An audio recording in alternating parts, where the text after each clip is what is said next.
Bismillahirrahmanirrahim. Assalamualaikum kepada semua. Okey, untuk pelajaran ibadah hari ini, sebelum kita mula kelas, macam biasa kita baca doa dulu. Bismillahirrahmanirrahim. Rabbi shrah li sadri wa yassir li amri wahlul 'uqdatam min lisani yafqahu qawli. Rabbi zidni ilma warzuqni fahma. Okey, baik anak-anak. Hari ni kamu buka buku teks ibadah. Saya nak masuk tajuk baru. Okey, hari ni kita akan belajar jenis-jenis air. Okey, hari ni kamu akan mengenali jenis-jenis air ataupun bahagian-bahagian air. Kita boleh buka buku teks kamu di muka surat 35. Okey, muka surat 35, unit yang ketiga. Okey, kalau kamu nampak di sini, unit yang ketiga, bahagian air. Okey. Bahagian air. Ya, okey.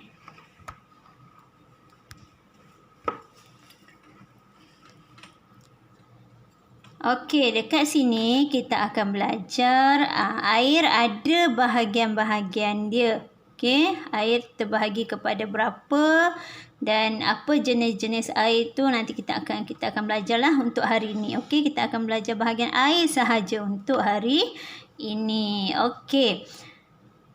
Baca dulu dekat sini, ini adalah bahagian-bahagian air. Okey, kita ada 5 Kita ada 5 jenis air. Kita ada 5 bahagian air. Kita ada yang 1.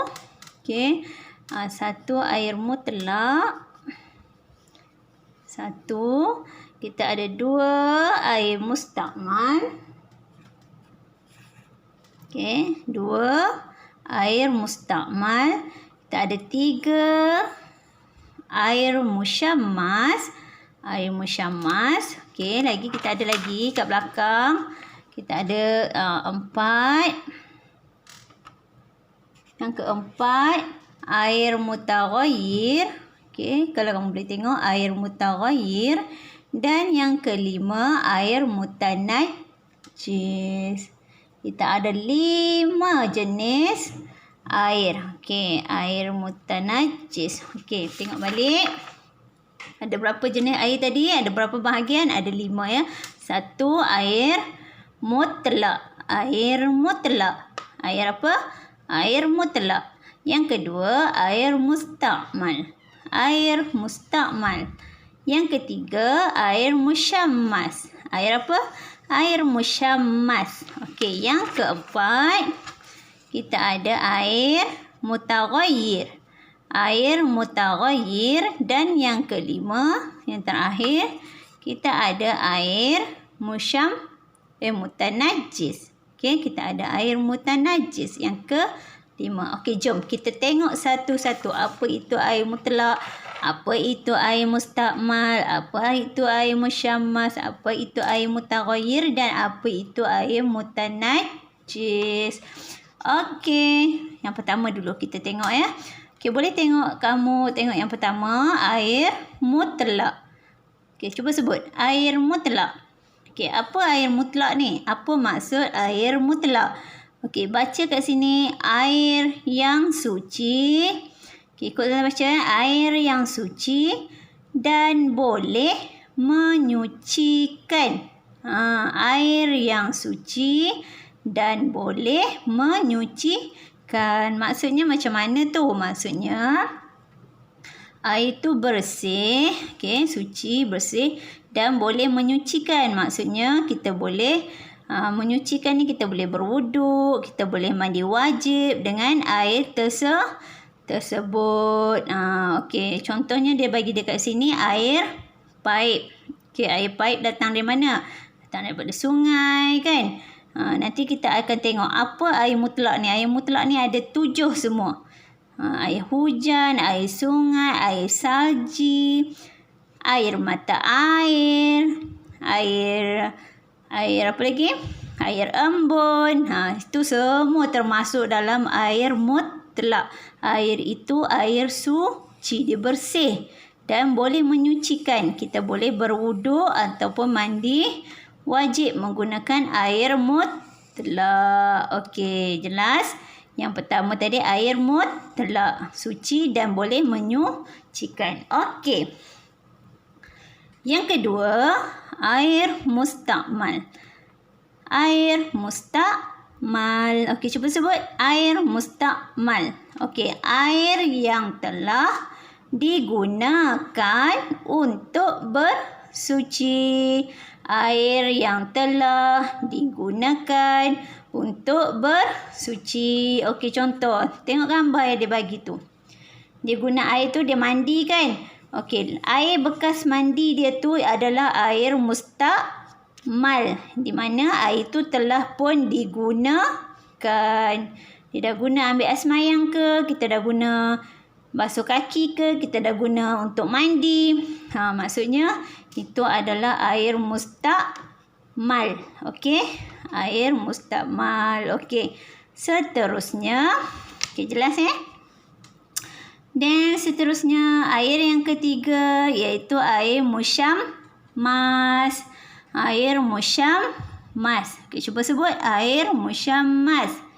Okey, apa maksud air musyammas ni? Okey, air yang terdedah kepada cahaya matahari. Okey, ulang balik. Air yang terdedah kepada cahaya matahari. Okey, air musyammas ni air yang diduduk dalam bekas besi dan dia terdedah dengan cahaya matahari. Air tu dah kena panas, duduk dalam bekas besi. Kita panggil air musyammas. Apa air musyammas? Air yang terdedah kepada cahaya matahari. Okey, air musyammas. Okey, seterusnya air yang keempat.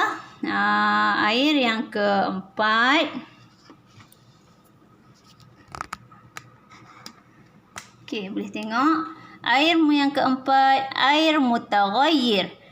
Air mutaghayyir. Okey, apa maksud air mutaghayyir? Air yang telah berubah sifatnya. Air yang telah berubah sifatnya. Okey, mula-mula air tu warna putih kan?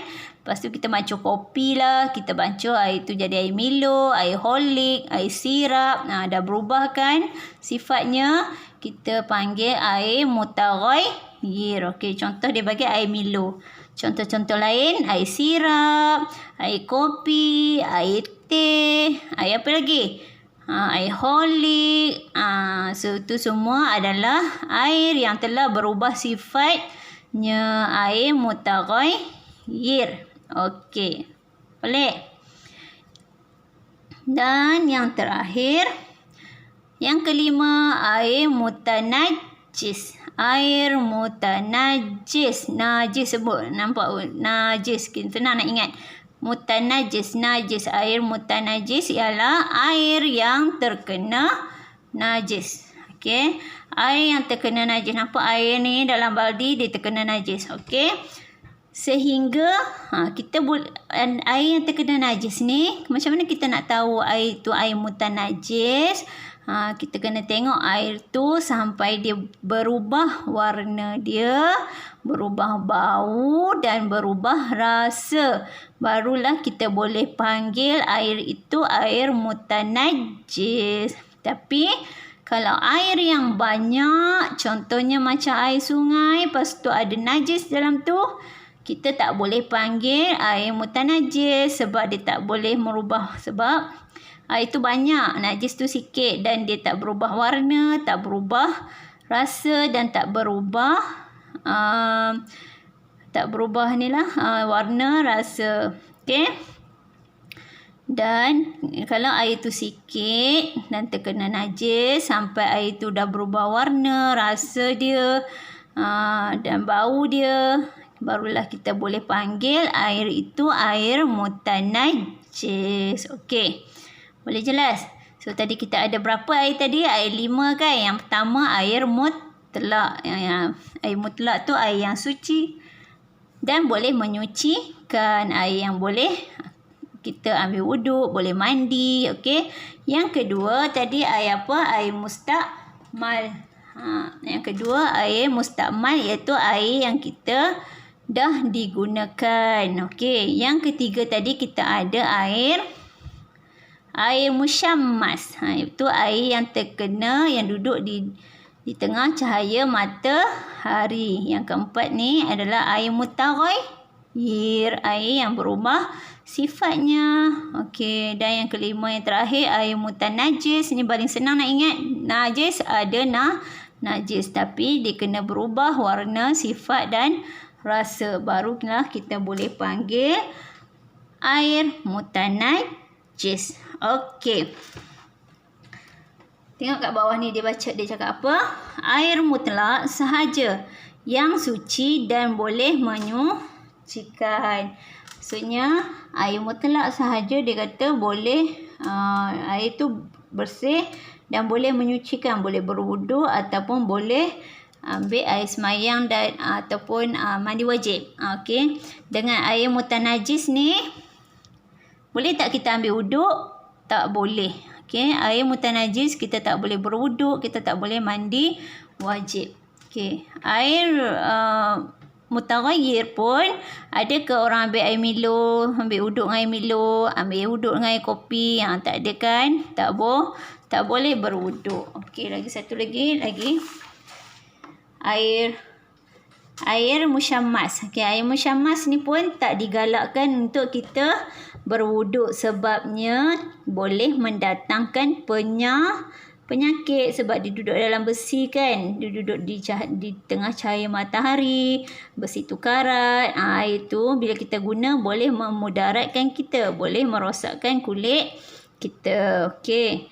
Dan air yang kita dah guna mandi, kita dah guna ambil air semak, kita dah guna basuh kaki ke, basuh tangan ke, mandi ke, air tu pun tak boleh berwuduk. Tak boleh. Okey, air mutlak boleh berwuduk, boleh mandi wajib, okey, boleh berwuduk. Okey, air mutlak tu dia kata air mutlak sahaja yang suci dan boleh menyucikan. Okey, nanti kita tengok apa jenis-jenis air mutlak. Air mutlak ni ada 7 semuanya. Okey, ada 7. Okey. So, saya rasa okey, kamu tengok muka surat. Okey, kamu tengok muka surat 38. Kat sini dia ada cakap. Dia ada tunjuk contoh-contoh air mutlak. Okey, kat sini ada tulis contoh-contoh air mutlak. Okay, kamu tengok. Air mutlak, air yang suci dan boleh menyucikan. Okay, contoh-contoh air mutlak kita ada apa? Air paip, air hujan, air sungai. Ada apa lagi? Air salji, air laut, air embun. Tahu tak air embun tu macam mana? Air embun tu yang ada kalau kamu bangun pagi-pagi, ada air dekat daun-daun tu kita panggil air embun. Dia juga termasuk dalam air mutlak. Okey, dan air mata air. Semua ini adalah air mutlak. Kita boleh gunakan dia untuk berwuduk. Okey, boleh gunakan untuk bersuci. Okey anak-anak, sampai situ sahaja. Dan seterusnya saya nak minta kamu tulis nota. Okey, menggunakan buku tulis. Dan nota seperti yang Ustazah sediakan gambar di bawah lah. Di grup Telegram boleh tengok nota perlu tulis tarikh, hari dan tuliskan 5 jenis air ini, 5 bahagian air. Okey. So itu saja tugasan dan pelajaran kita hari ini. Jadi saya harap kamu dapat selesaikan tugasan dengan baik. Dan selamat belajar. Okey anak-anak, Assalamualaikum.